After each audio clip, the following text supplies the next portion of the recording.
നമസ്കാരം. ഒരു driving licence കയ്യിലുള്ള ആൾക്ക് അനവധി സംശയങ്ങളാണ്. ആ ലൈസൻസിന്റെ പുതുക്കേണ്ട സമയം എത്രയാണ്, പുതുക്കുന്നത് ഏത് സൈറ്റിലൂടെയാണ്, അതിന്റെ ആപ്ലിക്കേഷൻ ഫോംസ് ഒക്കെ നമുക്ക് എവിടെ നിന്ന് വാങ്ങാൻ കിട്ടും, അതിനെത്ര ഫോട്ടോ വേണം, അതിനെത്ര ഫീസ് വേണം, അതിന്റെ കൂടെ അപ്ലോഡ് ചെയ്യേണ്ട ഡോക്യുമെന്റ്സ് എന്തൊക്കെയാണ്, അങ്ങനെ അനവധി സംശയങ്ങളാണ്. ഈ സംശയങ്ങൾ ദൂരീകരിക്കുക എന്ന ലക്ഷ്യത്തോടെയാണ് ഈ വീഡിയോ ചെയ്യുന്നത്. ആദ്യം നമ്മൾ ഡിസ്കസ് ചെയ്യുന്നത് ലൈസൻസ് എപ്പോൾ പുതുക്കാം എന്നുള്ളതിനെ കുറിച്ചാണ്. ലൈസൻസിന്റെ കാലാവധി അവസാനിക്കുന്നതിന് 1 വർഷം മുമ്പ് മുതൽ നമുക്ക് ലൈസൻസ് പുതുക്കുന്നതിനുള്ള അപേക്ഷ നൽകാവുന്നതാണ്. ലൈസൻസിന്റെ കാലാവധി കഴിഞ്ഞ് ഒരൊറ്റ ദിവസം പോലും നമുക്ക് വാഹനം ഓടിക്കാനുള്ള ഒരു അവകാശവും ഇപ്പോൾ നിയമപ്രകാരം അനുവദിച്ചിട്ടില്ല. എന്നാൽ ലൈസൻസിന്റെ കാലാവധി കഴിഞ്ഞ് 1 വർഷത്തിനുള്ളിൽ റീടെസ്റ്റ് കൂടാതെയും ഫൈൻ ഇല്ലാതെയും പുതുക്കാനുള്ള അവസരം ഇപ്പോൾ നിലവിലുണ്ട്. ഓൺലൈനിൽ ആപ്ലിക്കേഷൻ കൊടുക്കുന്നതിനായിട്ട് നമ്മൾ പരിവാഹൻ.gov.in എന്ന സൈറ്റാണ് സെലക്ട് ചെയ്യേണ്ടത്. ഈ സൈറ്റിൽ പ്രവേശിച്ചു കഴിഞ്ഞാൽ വാഹന സംബന്ധമായ സേവനങ്ങൾ നൽകുന്ന വാഹൻ എന്ന സൈറ്റും ഡ്രൈവിംഗ് ലൈസൻസിന്റെ സേവനങ്ങൾ നൽകുന്ന സാരഥിയും ദൃശ്യമാകും. ഇതിൽ സാരഥിയിൽ പ്രവേശിച്ചിട്ട് നമ്മുടെ സംസ്ഥാനമായ കേരള ഓപ്റ്റ് ചെയ്യുക. കേരള ഓപ്റ്റ് ചെയ്തതിനു ശേഷം അപ്ലൈ ഓൺലൈൻ എന്ന മെനുവിൽ പ്രവേശിച്ച് സർവീസസ് ഓൺ DL എന്ന മെനു സെലക്ട് ചെയ്യുക.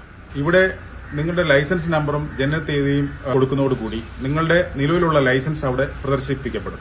ആ ലൈസൻസിന്റെ വിവരങ്ങൾ പരിശോധിച്ച് അത് ശരിയാണെന്ന് ഉറപ്പുവരുത്തി നിങ്ങൾ മുന്നോട്ട് പോവുക.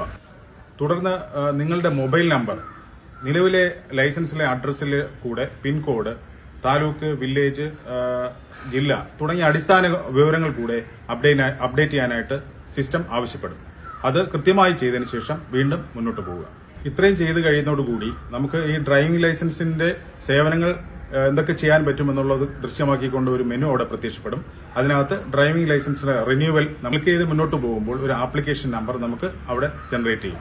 ഈ ആപ്ലിക്കേഷൻ നമ്പർ നമ്മൾ കൃത്യമായും സ്ക്രീൻഷോട്ട് എടുത്തോ അല്ലെങ്കിൽ നമ്മൾ എവിടെയെങ്കിലും കുറിച്ചു വെക്കുകയോ ചെയ്യേണ്ടതാണ്. ഭാവിയിലേക്ക് വളരെ അത്യാവശ്യമായിട്ട് ഇത് വേണ്ടിവരുന്നതാണ്. ഇത്രയും കഴിയുന്നതോട് കൂടെ തന്നെ നമുക്ക് റിന്യൂവൽ ആപ്ലിക്കേഷൻ വേണ്ടിയിട്ടുള്ള ഫോംസുകൾ ഈ ഭാഗത്തു നിന്ന് തന്നെ നമുക്ക് ഡൗൺലോഡ് ചെയ്തെടുക്കാൻ പറ്റും. Medical certificate, I certificate, form 1 തുടങ്ങിയ ഫോംസുകളെല്ലാം തന്നെ നമുക്ക് ഇവിടുന്ന് ഡൗൺലോഡ് ചെയ്തെടുക്കാൻ പറ്റുന്ന അവസ്ഥയിലെത്തുന്നതാണ്.